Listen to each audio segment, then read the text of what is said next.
एक गांव में एक अमीर जमींदार रहता था। उसे अपने पैसों पर बड़ा घमंड था। जितने अधिक पैसे उसके पास थे, उतना ही वह कंजूस भी था। अपने खेतों में काम करने वाले किसानों से वह खूब काम करवाता, मगर पगार कौड़ी भर भी न देता।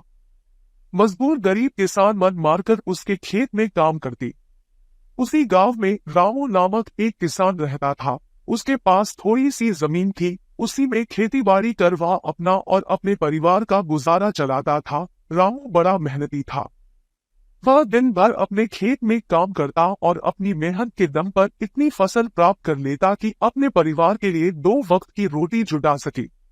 गांव के बाकी किसानों के पास रामू के मुकाबले अधिक जमीनें थी। वे रामू की मेहनत देखकर हैरान होते कि कैसे इतनी सी जमीन में वह इतनी फसल उगा लेता है। एक साल गांव में भयंकर सूखा पड़ा।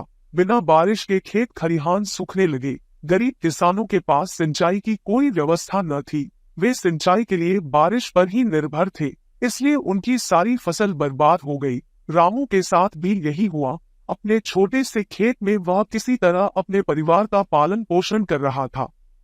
अब उनके सामने भूखों मरने की नौबत आ गई। मजबूरी के कारण वह गांव के जमींदार के पास कर्ज मांगने गया। जमींदार कंजूस तो था। उसने सोचा कि यदि उसने रामू को पैसे दिए, यह लौटा तो पाएगा नहीं, इसलिए इसे अपने खेत में काम पर लगा लेता हूँ। मेहनती तो ये है ही, और मजबूर भी। कम पैसों में दुगुनी मेहनत करवाऊंगा। उसने रामू से कहा, देख रामू, मैं तुझे कर्ज तो दे नहीं सकता, लेकिन तेरी इतनी मदद कर सकता हूँ कि तुझे अपने खेत में काम पर रख लूं। तुझे महीने के 1000 रुपए दे दिया करूंगा। पर मालिक दूसरे किसान तो 2000 पाते हैं। रामू बोला, करना है तो कर, वरना मेरे पास किसानों की कमी नहीं। जमींदार बोला। मजबूर रामू क्या करता। हामी भरकर घर लौट आया। अगले दिन से जमींदार के खेत में काम करने लगा। मेहनती तो वह था ही। वह खूब मेहनत और लगन से काम करता। उसने 4 महीने का काम 2 महीने में ही कर दिया। यह देख जमींदार बहुत खुश हुआ। लेकिन इसके मन में मक्कारी जाग उठी। उसने सोचा कि 4 महीने का काम तो इसने 2 ही महीने में कर दिया, क्यों न इसे निकाल दूं। इससे मेरे 2 महीने के पैसे बच जाएंगे। उसने रामू को बुलाया और उसके 2 महीने के पैसे देकर कहा, रामू, यह ले तेरे पैसे, कल से मत आना। अब मुझे तेरी जरूरत नहीं। ये सुनकर रामू परेशान हो गया। बड़ी मुश्किल से उसका घर चल रहा था। अब अपने परिवार का भरण पोषण कैसे करेगा। वह जमींदार के सामने गिड़गिड़ाने लगा कि उसे काम से न निकाले, लेकिन जमींदार ने उसकी एक न सुनी और उसे काम से निकाल दिया। अमो आंखों में आंसू लेकर घर लौटा। चिंता से रात भर उसे नींद नहीं आई। सुबह उठकर उसने फैसला किया कि वह फिर से जमींदार के पास जाएगा और उसे विनती करेगा कि उसे वापस काम पर रख ले। वह जमींदार के घर के सामने जाकर बैठ गया। सुबह उठकर जाट जमींदार अपने घर से बाहर निकला तो रामू को घर के सामने बैठा हुआ देखा। उसने रामू से पूछा, क्या हुआ रामू, क्यों आया है। रामू जमींदार की पैरों पर गिर पड़ा और गिड़गिड़ाते हुए बोला, मुझ पर दया कीजिए मालिक, मुझे काम पर रख लीजिए, मेरा परिवार भूखा मर जाएगा।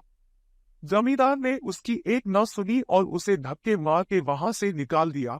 रामू उस समय तो वहां से चला गया, लेकिन अगली सुबह फिर सेठ के घर के सामने जाकर बैठ गया। जमींदार ने उसे फिर बुरा भला कहकर भगा दिया। अब से रोज यही क्रम चलने लगा। रामू रोज जमींदार के घर के सामने जाकर बैठ जाता और जमींदार उसे भगा देता। पूरे गांव में इस बात की चर्चा होने लगी। सब जमींदार को भला बुरा कहने लगे। तब आकर जमींदार ने सोचा कि क्यों ना कुछ दिन परिवार सहित दूसरे गांव चला जाऊं।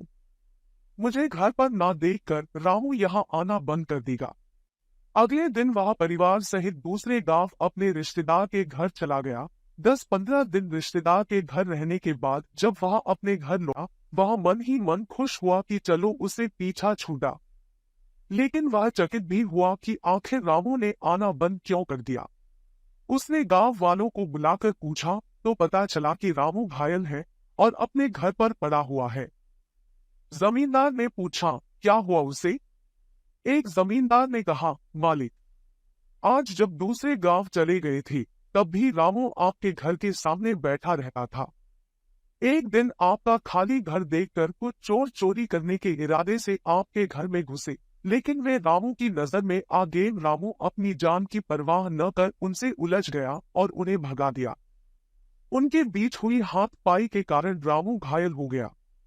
ये जानकर जमींदार को खुद पर शर्म आने लगी कि उसने रामू के साथ कितना बुरा किया, लेकिन इसके बाद भी रामू उसके घर चोरी होने से बचाने के लिए चोरों से उलझ गया। वह पछताने लगा। उसने रामू के घर जाने का फैसला किया।